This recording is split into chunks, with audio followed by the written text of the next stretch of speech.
Hi everyone. இன்றைக்கி வந்து அரிசி மாவை வச்சு ரொம்பவே குயிக்காக ஒரு பிரேக்ஃபாஸ்ட் எப்படி பண்ணுறதுன்னு பார்க்கலாம்.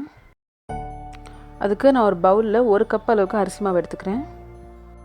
அரிசி மாவு வந்து இடியாப்ப மாவாக இருந்தாலும் சரி, இல்லை சாதா மாவாக இருந்தாலும் சரி, எதுவாக வேணா இருக்கலாம். அது கூடவே 1/2 கப் அளவுக்கு ரவை சேர்த்துக்கிறேன். தேவையான அளவுக்கு உப்பு, 1/2 டீஸ்பூன் காரப்பொடி, 1/4 டீஸ்பூன் மஞ்சள் பொடி, 1/4 டீஸ்பூன் கரம் மசாலா, 1/2 டீஸ்பூன் மிளகுத்தூள்,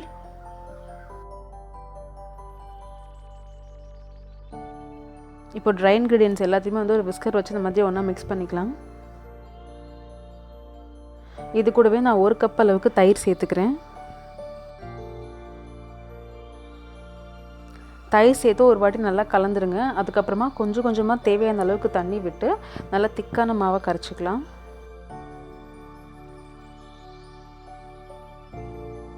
ஸோ பாருங்கள், தண்ணி சேர்த்து நல்லா திக்கான மாவை கரைச்சாச்சு.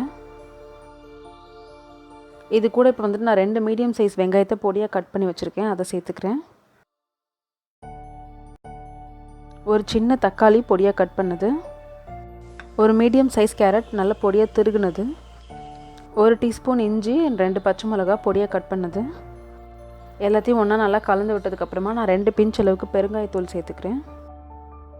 இது கூடவே நான் 1/4 டீஸ்பூன் பேக்கிங் சோடா சேர்த்துக்கிறேன். நீங்கள் எப்போ சமைக்க போகிறீங்களோ அதுக்கு முன்னாடி தான் இதை சேர்க்கணும். இது கூடவே ஒரு 1/4 டீஸ்பூன் அளவுக்கு லெமன் ஜூஸ் வந்து அந்த பேக்கிங் சோடா மேலேயே சேர்த்துடுங்க. அப்போ தான் இது ரெண்டும் சேர்ந்து ஆக்டிவேட் ஆகும்.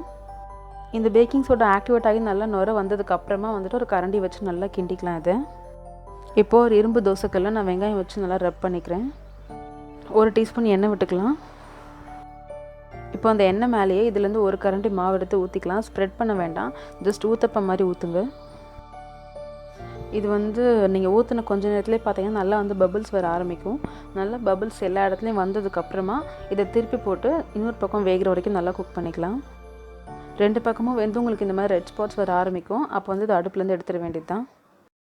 ரொம்பவே குயிக்காக செய்யக்கூடிய ஒரு ஈஸியான பிரேக்ஃபாஸ்ட் ரெசிபி. இட்லி தோசை மாவு இல்லை வேறு எதுவும் சமைக்கிறதுக்கு இல்லை அப்படின்னு சொன்னாக்கா நீங்கள் இதை யூஸ் பண்ணிக்கலாம்.